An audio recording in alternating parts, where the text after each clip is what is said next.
உங்க மனைவிய ஒருத்தவங்க தப்பா பேசுறாங்க. உங்க 2 பேருக்குள்ள இருந்த காதல் எல்லாம் எங்க?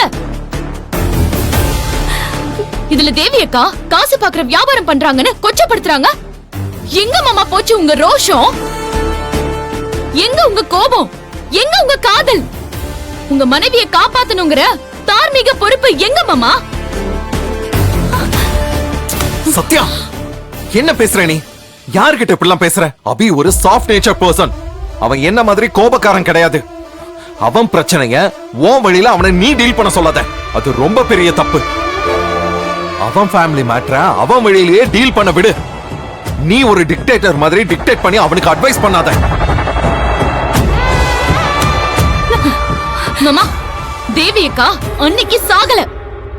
ஆனா அவ பரிசுத்தமா வச்சிருந்த காதல இன்னைக்கு உங்க அத்தை கொச்சப்படுத்திட்டாங்க பாருங்க. இன்னைக்கு அவ செத்துட்டா.